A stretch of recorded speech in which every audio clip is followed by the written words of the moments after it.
questão que de um jeito ou de outro todo mundo já se fez. E essa pergunta, que vem direto do texto, ela captura a essência da coisa. A ideia por trás dela é aquela bem comum. Poxa, se alguém faz tudo certo, se é uma pessoa boa, não peca, não deveria ter algum retorno, algum benefício com isso? Faz sentido, né? Pois é, essa forma de pensar encara a justiça divina quase como um negócio, uma transação mesmo. A gente oferece as boas ações e, do outro lado, espera receber bênçãos, proteção, prosperidade. É um sistema onde a nossa moralidade vira basicamente uma moeda de troca com o divino. Bom, e é aqui que a conversa fica interessante de verdade. Porque surge um personagem, um tal de Eliú, e ele não aparece para dar uma resposta fácil, não. Pelo contrário, ele chega para virar essa lógica toda de cabeça para baixo com uma ideia completamente diferente. E o Eliú começa com essa imagem, que é muito forte, né? Ele pede para a gente olhar para cima. Mas olha, isso não é só uma figura de linguagem bonita, não. É uma analogia, uma forma de fazer a gente entender a natureza de Deus, algo tão, mas tão grande que está muito além do nosso alcance.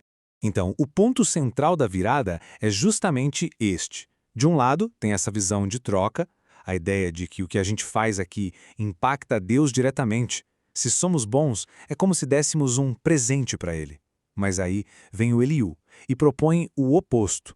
Deus é transcendente. Ou seja, ele está num patamar tão, mas tão acima que nossas ações simplesmente não o alteram. E olha, essa ideia muda tudo. E ele continua, usando essas perguntas diretas para quebrar a lógica da troca. Pensa bem, a ideia de que a nossa moralidade, seja ela boa ou ruim, possa de alguma forma ajudar ou atrapalhar um ser todo-poderoso, para Eliú isso simplesmente não fecha a conta. Ok, então peraí. Se o que a gente faz não afeta a Deus, afeta quem? E é exatamente aí que o Eliú vira a chave da conversa e chega no ponto principal do argumento dele. Essa aqui é a primeira parte da resposta dele. É direto ao ponto e muito forte. O mal que alguém faz não é uma ofensa cósmica que abala o universo, sabe? O impacto de verdade, ele acontece aqui, na Terra, e afeta outras pessoas. E na sequência ele arremata o raciocínio. Do mesmo jeito, a justiça, as coisas boas que a gente faz, não são para acumular crédito numa conta lá no céu. O benefício real, de verdade, é para as pessoas que estão aqui, ao nosso redor. Percebe? Essa é a grande virada de chave que o Eliú propõe. A moralidade deixa de ser sobre uma relação vertical, de baixo para cima com Deus, e passa a ser sobre a nossa relação horizontal, uns com os outros. O que a gente faz ecoa aqui, na vida das pessoas. Ok, mas isso leva a gente para uma outra questão, e essa é bem difícil, que o próprio texto levanta. Se a justiça divina existe, por que parece que os gritos de quem sofre, de quem é oprimido, não são ouvidos? Por que esse silêncio todo? O dilema é colocado de forma bem clara, né? Existe sofrimento, existe opressão e as pessoas pedem ajuda. E muitas vezes a sensação é de que esse pedido se perde no vazio. Bom, o Eliú tem uma explicação para isso. Ele apresenta um conceito que ele chama de gritos vazios. E, atenção, a ideia aqui não é de forma alguma culpar quem sofre, mas sim diferenciar os tipos de clamor. Segundo Eliú, alguns desses gritos não são pedidos sinceros de ajuda. Sabe, são mais uma expressão de arrogância, de frustração, sem ter por trás uma busca verdadeira por Deus ou pela justiça. E aqui ele reforça bem esse ponto. Esses pedidos que nascem da vaidade, que não têm um desejo real de se conectar com o divino, na visão do Eliú, eles são vazios. E segundo ele, é para esses gritos especificamente que não vem resposta. Beleza. Mas e na prática? O que tudo isso significa principalmente para alguém como Jó, que está ali, sofrendo, buscando respostas? Como é que essa nova forma de entender a justiça se aplica a ele? O conselho que o Eliú dá é bem prático, vai direto ao ponto. Primeiro, reconheça que a sua causa já está sendo vista por ele, então confie. Segundo, por causa disso, espere, não fique exigindo uma resposta para ontem. E terceiro, pare de multiplicar palavras sem conhecimento, de falar coisas no calor do desespero. E aqui a gente amarra a grande lição, né? O objetivo não é receber uma recompensa, como se fosse uma transação. O valor de ser uma pessoa justa está no impacto positivo que a gente causa na vida dos outros e, ao mesmo tempo, em manter uma postura de humildade e confiança. E para fechar, fica essa reflexão. Se o bem que a gente faz serve, na verdade, ao nosso próximo, e não como um pagamento a Deus, Como é que isso muda o nosso propósito de vida? É uma pergunta que com certeza dá muito o que pensar. Valeu por acompanhar a gente nessa análise. Sabe, no livro de Jó, a gente acompanha um debate que parece não ter fim, uma discussão exaustiva sobre sofrimento e justiça, até que, de repente, entra em cena Eliú. Ele é o mais novo da turma, visivelmente impaciente, e chega prometendo resolver a parada toda. Ele diz que vai fazer a defesa definitiva de Deus. Então, bora mergulhar nos argumentos dele para entender o que ele tem a dizer. E olha, ele não chega com modéstia, não. A confiança dele é de outro nível. Eliú não se coloca como mais um para dar palpite. Pelo contrário, ele se apresenta como o cara que sabe do que está falando, o dono da verdade. Ele promete botar um ponto final na discussão, trazendo uma luz que vai justificar tudo que Deus faz. Essa ousadia dele já dá o tom de tudo que vem pela frente. Para a gente entender direitinho o que ele está propondo, vamos quebrar o argumento dele em 5 partes, beleza? Primeiro, qual é a dele e a sua defesa final? Depois, como ele enxerga a justiça de Deus? Aí, a gente entra na parte talvez mais polêmica, o sofrimento como ferramenta. Em seguida, como a natureza entra nessa história toda. E, para fechar, a escolha que ele joga na mesa. Então vamos lá. A defesa final de Eliú. Qual é o objetivo dele aqui? Uma coisa a gente precisa ter clara desde já. Eliú não está ali para passar a mão na cabeça de ninguém, muito menos na de Jó. Ele veio para corrigir. A missão dele é uma só: defender a honra de Deus e calar qualquer um que ouse duvidar da justiça do Criador. E o ponto central está no jeito como ele se enxerga. Quando ele fala em trazer um conhecimento de longe, ele está basicamente dizendo que a sabedoria dele não é desse mundinho de discussão.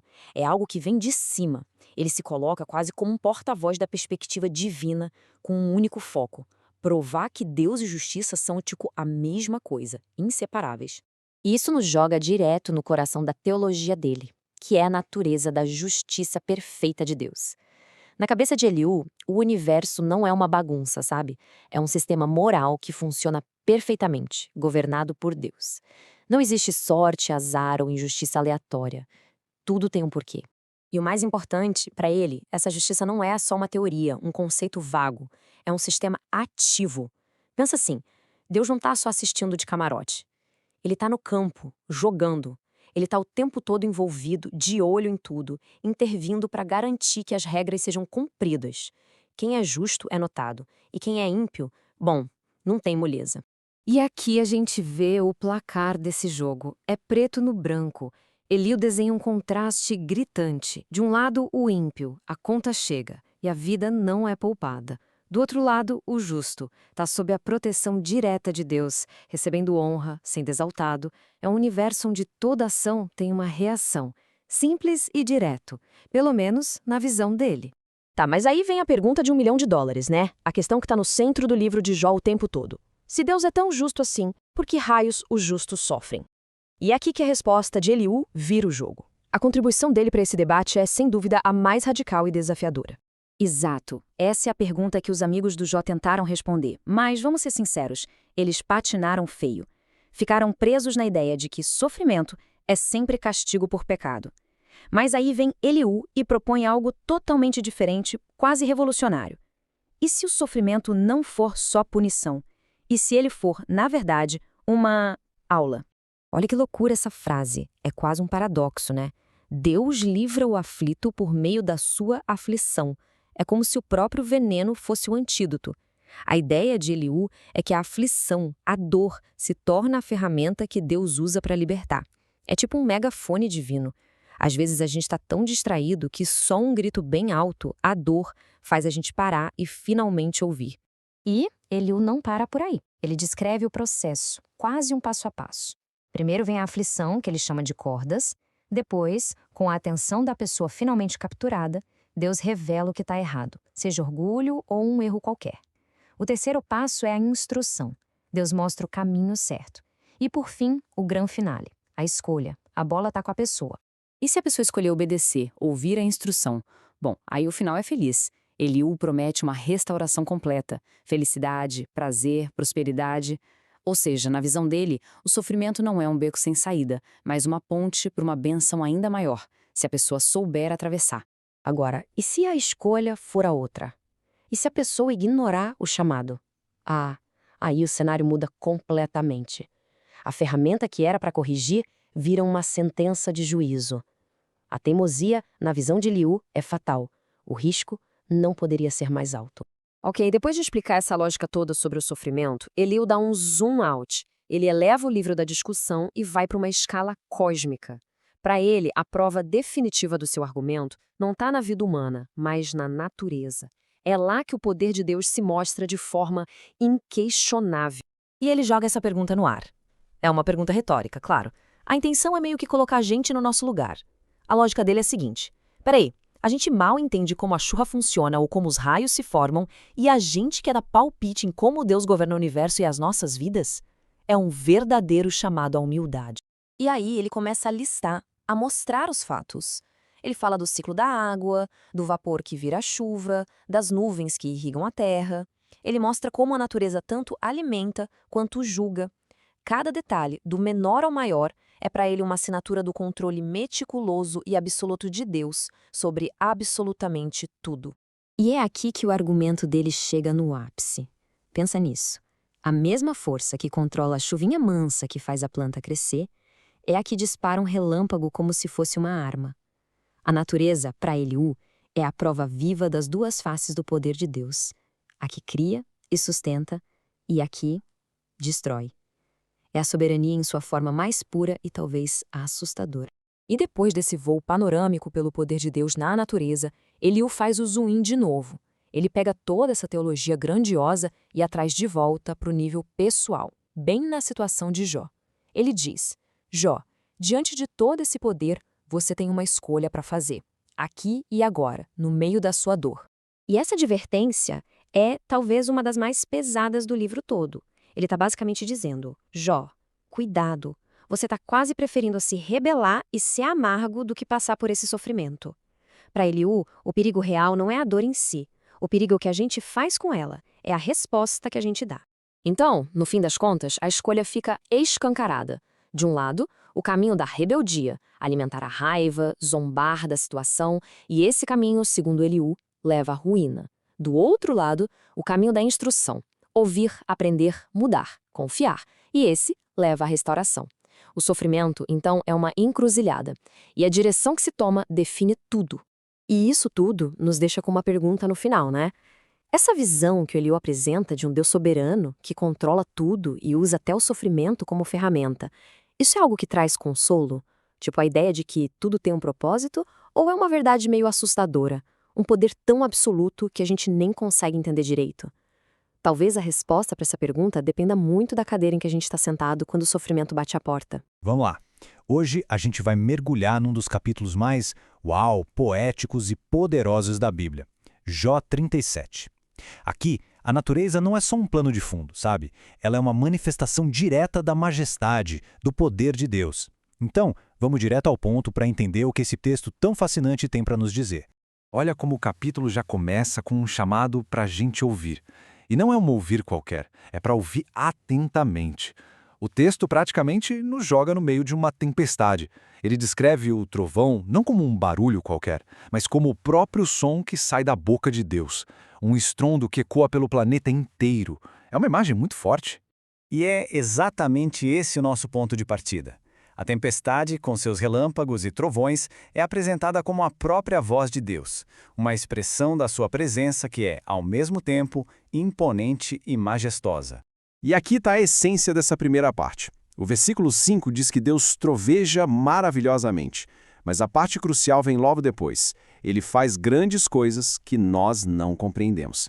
Isso já estabelece dois temas que vão nos guiar. Primeiro, a maravilha, o espetáculo. E segundo, a nossa própria incapacidade de entender tudo que ele faz. Ok, partindo do som da tempestade, o texto agora abre o leque, sabe? Ele amplia a nossa visão para o controle absoluto que Deus tem sobre todos os aspectos do clima. Não é só sobre o trovão, é sobre tudo. O que é realmente fascinante aqui é o nível de detalhe desse controle. Deus dá ordens diretas aos elementos. É como se ele dissesse à neve, pode cair. A chuva, agora, com força. A geada é formada pelo sopro dele. As nuvens são tipo mensageiros, guiadas para cumprir ordens. É uma imagem de um domínio completo, intencional sobre cada detalhezinho do mundo natural. E isso tudo nos leva para a questão central de toda a passagem. Porque se Deus tem esse controle todo, absoluto, sobre a natureza, uma pergunta fundamental acaba surgindo. Pois é, por quê? Por que mandar a tempestade, a neve, a chuva forte? Seria só para mostrar poder? Ou será que existe um propósito maior por trás de cada um desses fenômenos? E aqui está a resposta, direto do versículo 13. Essa é, sem dúvida, uma das frases mais importantes do capítulo. A natureza, com todo o seu poder, serve a um propósito duplo. Ela pode ser um instrumento de disciplina ou uma expressão de misericórdia.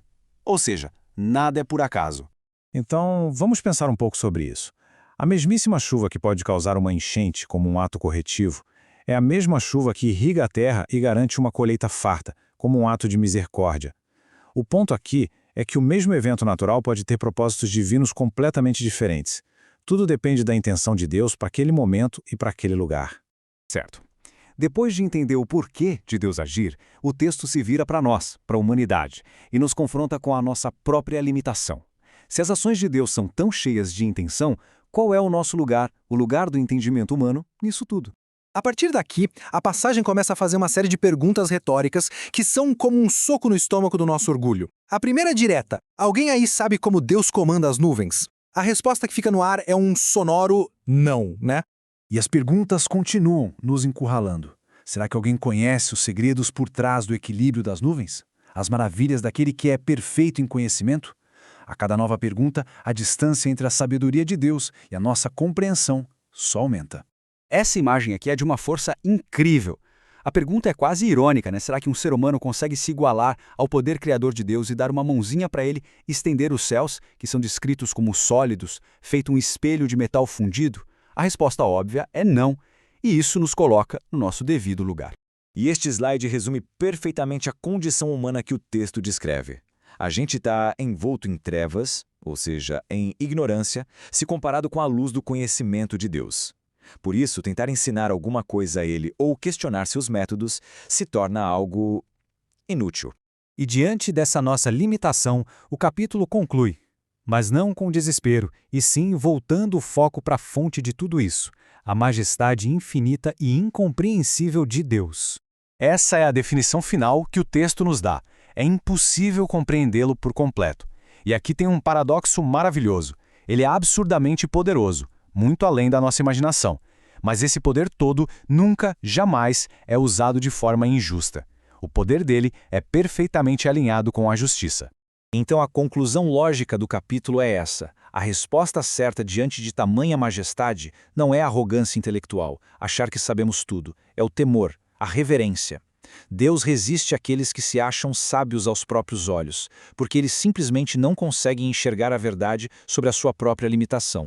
E nossa análise termina com essa reflexão. O capítulo 37 de Jó nos mostra que a natureza revela um Deus que é poderoso, intencional e justo, que usa o mundo natural tanto para disciplina quanto para misericórdia. Diante de tudo isso, o chamado não é para a gente ter todas as respostas, mas para humildade e reverência. Talvez a verdadeira sabedoria não esteja em entender tudo, mas em saber diante de quem estamos.